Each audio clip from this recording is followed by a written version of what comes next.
Congestant, most used by doctors, plus a special antihistamine. There's no cure for the cold, Norma, but there is relief at Goodman's Drug, 1018 Ludington Street. And as they say, bless you, Norma. Gesundheit. She doesn't mind if I tease her a little bit, does she? No, she'll hear. She's well enough to be up. Good. How's Mr. Terrien doing today?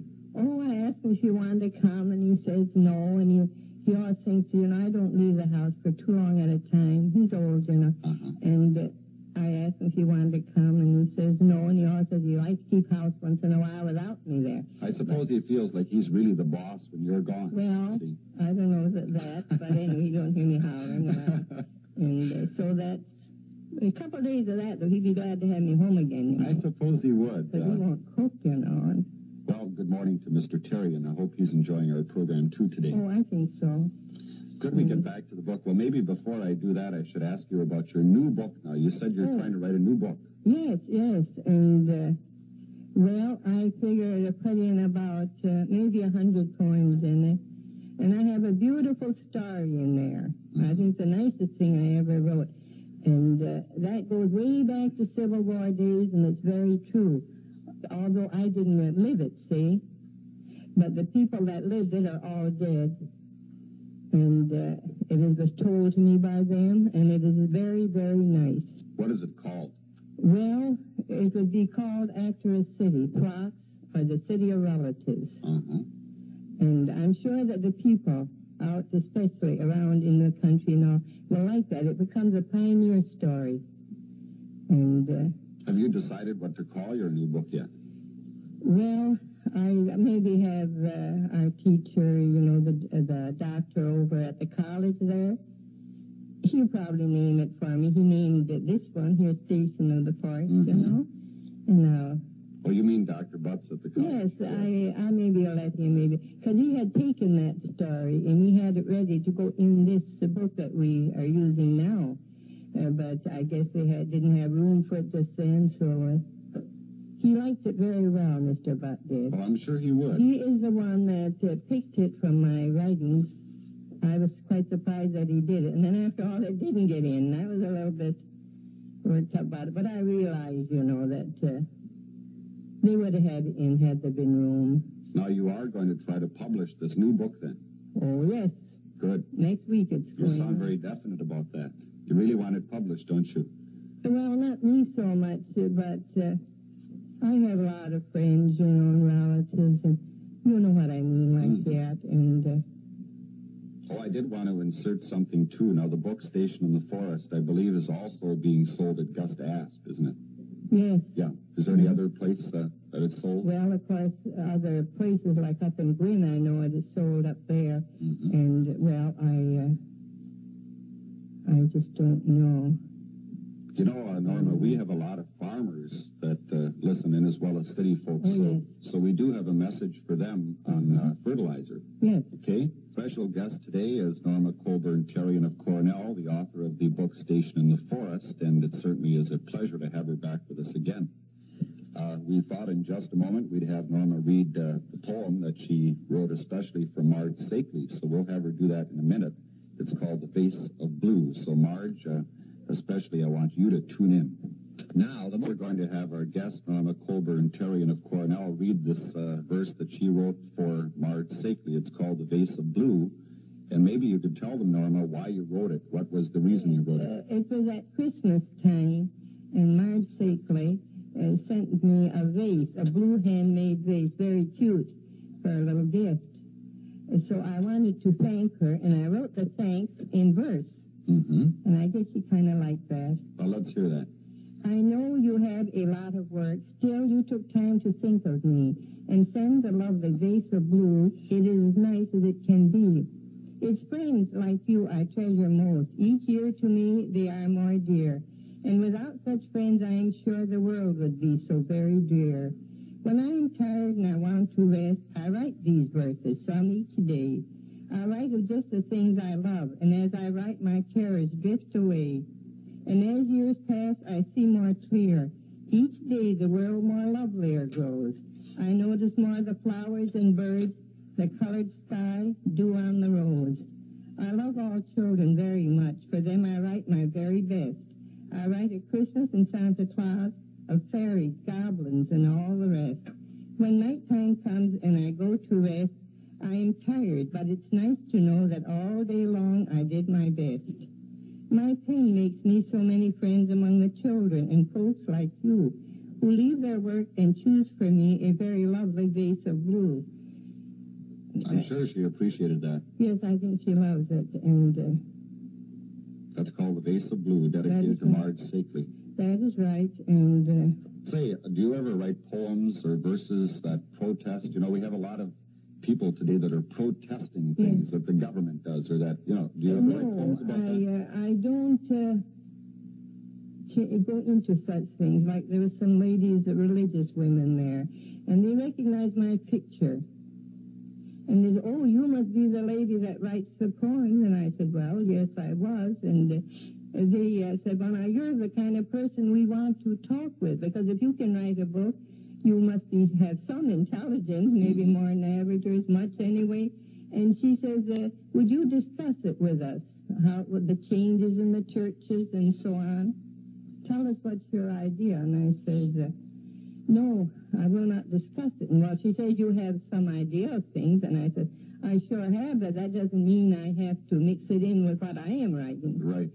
And I said, I have friends in you know, of all these denominations, and I stay with my own, but I like theirs all right just as well, you know. And I don't mix much in those kind of things. So you're not a protest writer, then? Oh, no, I wouldn't say that. I did write something there the day Martin Luther King was buried. And I don't know if I should have it published. I didn't ask to have it published. I don't believe I would. I do not want to take any sides.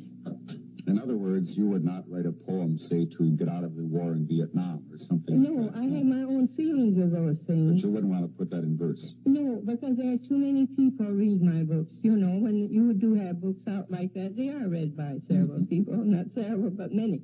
And I just would rather not just write what I see around me, you know. And write things that make people feel better. Yes. Now, there is a little girl, well, she's 25. She wouldn't call her a little girl. She's, you know, in a wheelchair. And since she's been in the 10th grade. And I don't know her, see, but she got a hold of one of my books, and right away I got a beautiful letter. And she paints for me, and every week I get a letter, and I answer it because I know she looks forward to it. And she's very wonderful, you know. She just takes that sitting in that wheelchair without grumbling at all.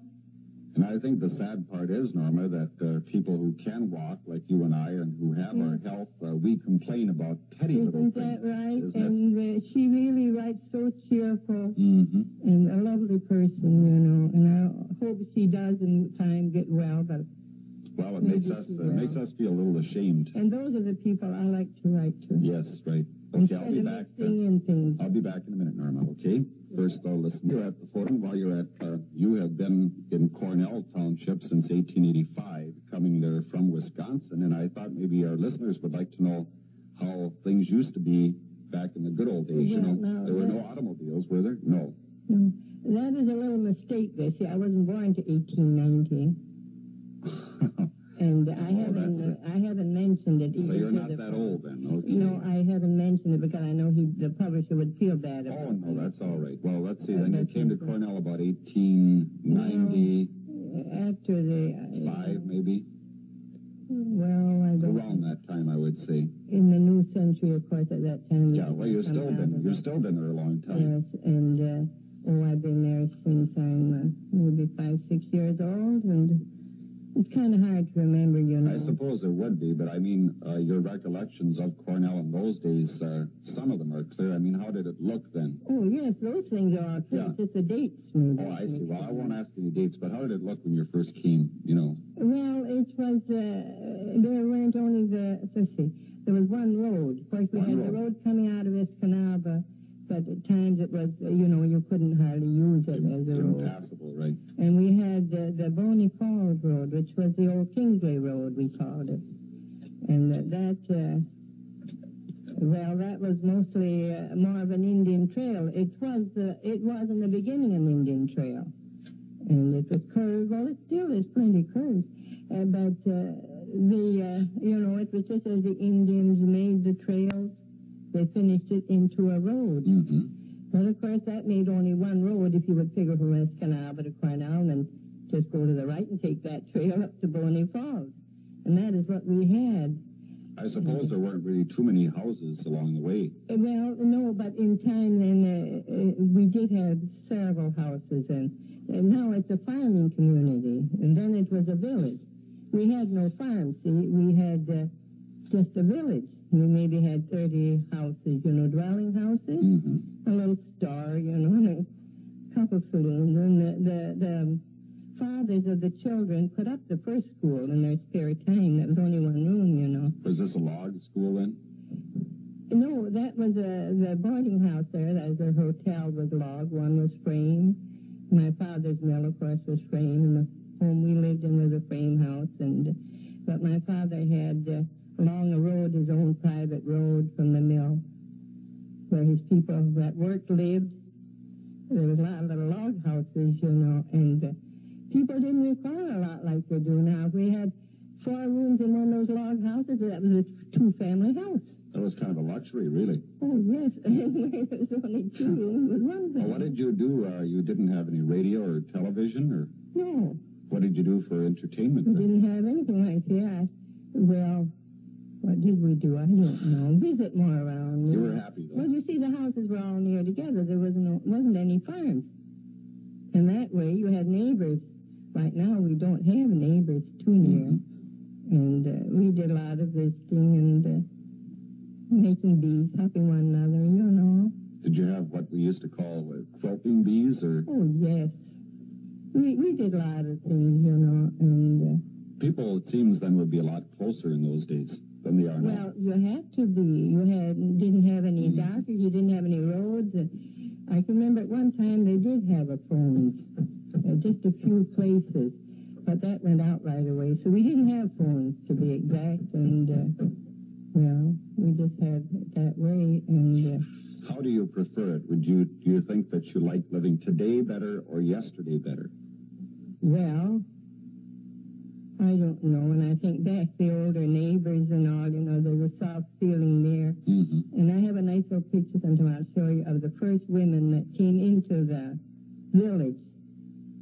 And it's all those that I loved and remember, my mother amongst them, And, of course, now the world seems more for the middle-aged people. They seem to know how to do better, and I don't know. I suppose, though, that you've been happy at all stages of your life, really? Well, it's because I was kind of a quiet person. I didn't care to go out. If I had been one that wanted to be on the go, like some people like to travel more, I maybe would have been unhappy. But it doesn't take me much to make me happy. I notice everything, like Dr. Butt said, too. He said his son said, he said something about the poets, and he was telling about me writing, and he says, I don't know if I like poets. He says, they seem different than other people. And Mr. Butt says he told him, they are not different, it's just that they notice things more. That's true, isn't it? And I guess that's the way it has been, And it doesn't take me a great deal to make me happy, I guess. No, I guess it doesn't. Norma, I'm sorry our time is all Our gone time again. is up. Well, it's been very nice, and I enjoyed being here. And if any time you want me there for anything, you just call me. I will, as long as you don't, want to be put on the payroll.